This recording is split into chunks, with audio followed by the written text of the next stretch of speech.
Hey friends, it's me Micah. This is the Homestead Bandwagon. We're going to jump right into it. Today we're going to show you how to hook your rototiller up to your tractor. So yeah, this is a rototiller. There's a tractor behind the camera, and we're going to put the two together. A couple things we're going to look at before we do that so you can kind of determine the best way to hook up your rototiller. And the stuff I want to look at is here on the tractor side. So our goal here is to hook our lower link arms and our top link and our PTO shaft to that right there, right? So the most frustrating thing from just about everybody is this this PTO shaft, right? So this, you got your 6 splines, 1, 2, 3, 4, 5, 6 things sticking up and protruding on the sides, and they hook up here, and that has 6 splines as well. So again, the most frustrating thing is you're gonna try to hook this up and maybe they're not lined up and you can't line them up. So there's a couple tricks we can do to make those line up well. The first thing to do is to look at your tractor and see if it's got a couple features. So on this tractor, turning the PTO on is an electric switch. Because this has an electric switch, at least on more modern tractors, if your PTO shafts aren't lining up and sliding together, normally you can't spin this by hand because there's a brake in here. What this tractor has, some people don't realize they have on their tractor, is a disconnect right here. So this lever, I've got it in off right here. It allows me to spin that by hand. If it's here, then that allows me to engage the PTO. If it's there, this is locked. I can't spin it by hand anymore. So look at that on your tractor first. Second thing I got on my tractor to make my life easier, I've got these Pat's quick hitch kits. These are really nice. You'll see how those work. And I've got extendable link arms, so you can press this down and pull your arm out to hook up to something if you're not backing up to it square. So you'll see that if you don't have it, you can buy them, or you're just going to have to deal with not having them.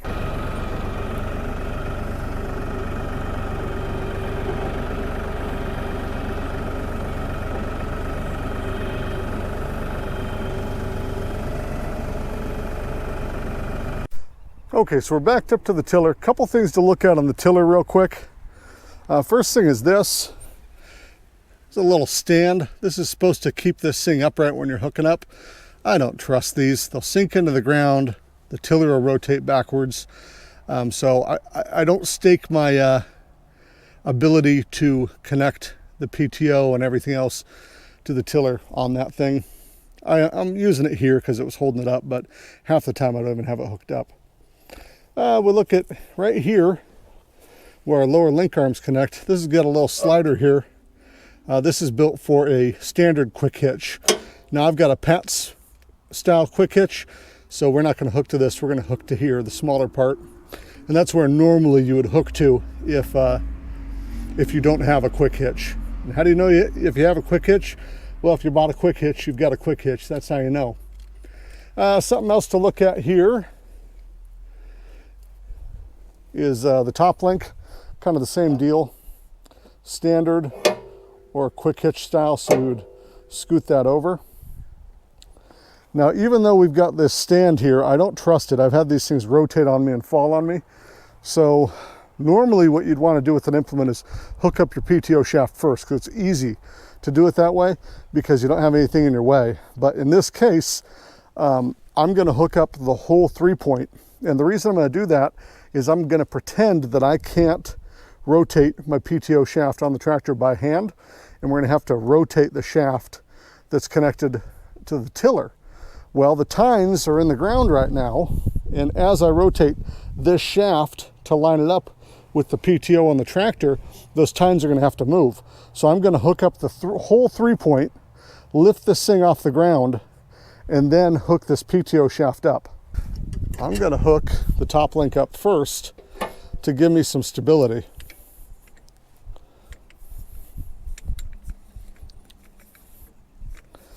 That way, as I'm maneuvering around to hook up my lower 3-point arms, this tiller doesn't go just twisting and falling over on me, because it'll rotate on the tiller tines themselves. It'll rotate on those and flop on you. So top link's on. I'm going to tighten it up just a little bit. There we go. And why I like having this top link on here again now is I have rigidity here. So if something goes wrong and this tiller flops, it doesn't crush my leg. And then I'm stuck out here in the field, nobody's around, I'm in trouble.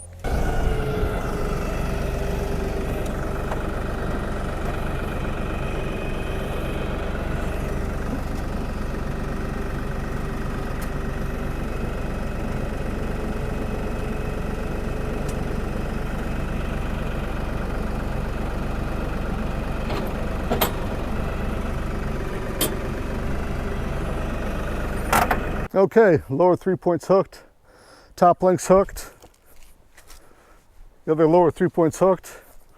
We're looking really good right now. These little pats have a safety lock here that would prevent this guy in some situation from this getting pushed up and the whole implement falling off. That's nice. Now, if we're really trying to be safe, I would put blocks underneath the tiller. Probably a good idea in case I accidentally bumped my 3-point mechanism here and dropped the whole thing on my feet, or I'll just keep my feet out of the way. Now, before I hook up this PTO shaft, I am going to hit it with a little WD-40. And if you buy it by the gallon like I do, you use a spray bottle, and I'm just spraying the PTO shaft here. So we are going to liberally clean this off. I used to just grease them, but grease will trap dirt on here, so I'm learning. And then I get a rag to clean it off, right? If you don't got a rag with you, just take that shirt that your kids gave you for your birthday and use that. They'll understand if you ruin it, you know. All right, pretty clean there.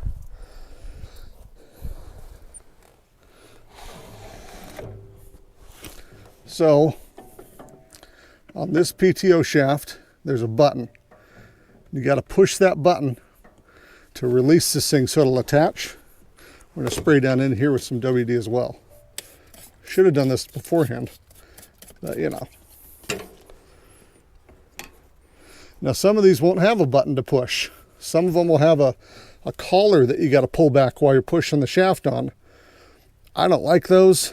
I would go out and spend a couple $100 and get one of these shafts that you push the button to attach and release it. We are really in close quarters here, but that's kind of the nature of the beast here. So take your time, and I'm going to extend this shaft and just see if we're lined up. We are not. Now you're going to see I've really only got a whisker of room between the shaft on the implement side and the tractor. It's because these PTO shafts are really short on tillers. I could probably cut it down another inch, but we ain't got time for that. So this shaft is not lining up with the splines on the PTO shaft of the tiller. So we've got to grab the metal part. You can't grab the guard. The guard will just spin. I'm going to grab the metal part here and rotate it just a little bit. See if we're lining up now. Of course not. So I'm going to rotate while I'm pushing the button down. Hope it slides together.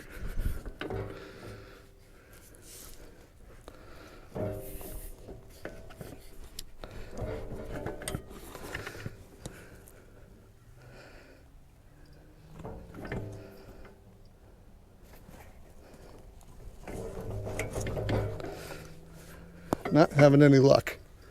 So what I'm going to do here, I'm going to try to give myself some more room. I'm going to loosen up or tighten up this top link. This is going to rotate the body this way, and it'll push the PTO shaft just a little bit farther that way. Yeah, see, I screwed up. I got to loosen this to push it away. Nobody said I was an expert. But this is why it's nice to have this off the ground. so we can make these small adjustments to make it easier on myself. See, it'd be really nice if I didn't have these arms down here, because I could just stand in here instead of doing all this leaning. But that's the nature of the beast. I'm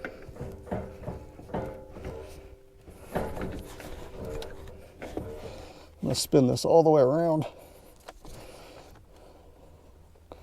You could also reach down and just grab the tines to move it.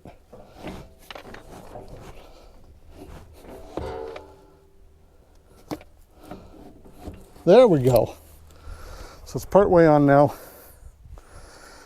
Oh, man, this is tiring. I'm going to give myself a quick breather here, and then I'm going to reach down, push the button here one more time, and shove this all the way on. Well, it might already, nope, it's not in. So it's kind of stuck right now. So what I'm going to do, I'm going to stand far away. I'm going to lower the 3-point down a little bit. I want this flat as I can get it. Now we'll see if it'll go in.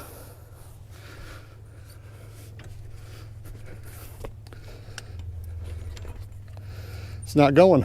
What else can we do? I'm going to take and tighten my top link.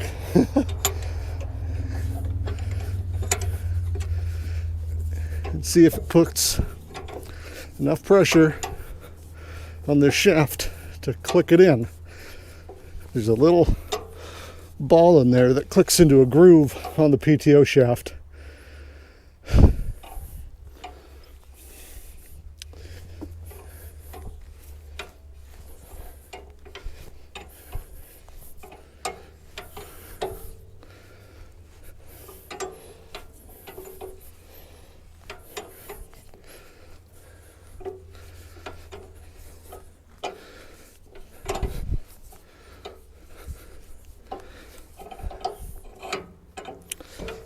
Oh, I heard it moving.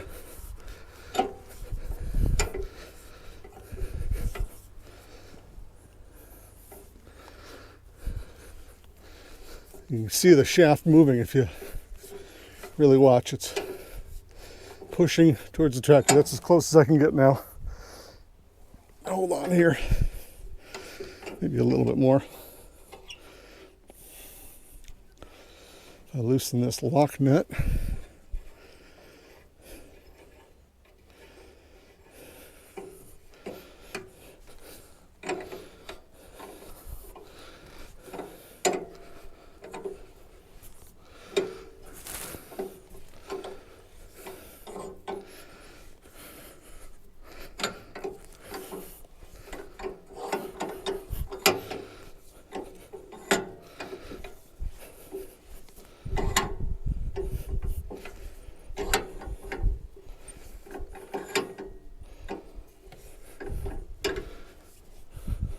Okay, I think I heard a pop.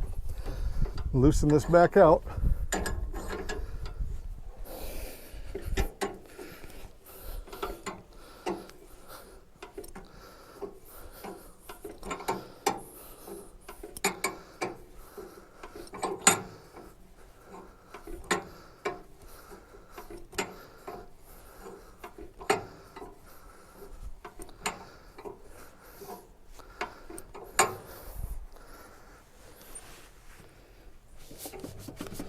There we go. I can push and pull. It is locked in.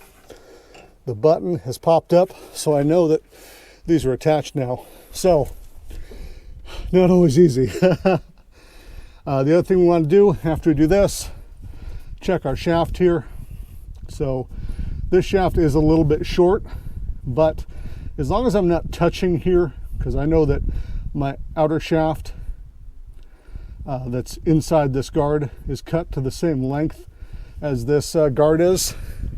As long as it's not touching the other guard while I'm operating, we're fine. We've got a little bit of play. I'll probably cut this down another inch, but for now it's okay. My lower links are attached, my top link's attached, and I adjusted this so my tiller is sitting about flat. You know, I don't really want it off of center too much. So, looking at it here, that's about flat. But the moral of the story is you know, use the tractor to help you do stuff. Instead of trying to push this thing, I use the top link to just force everything forward. That works out pretty good. Now we're going to make sure we're level this way, we're level this way. We're going to go out and do some tilling.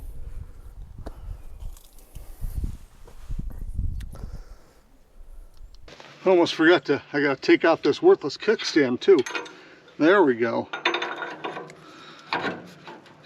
So I've already bent this thing from landing on it once, so it's going over there until I can deal with it again. All right, now let's go out and do some tilling.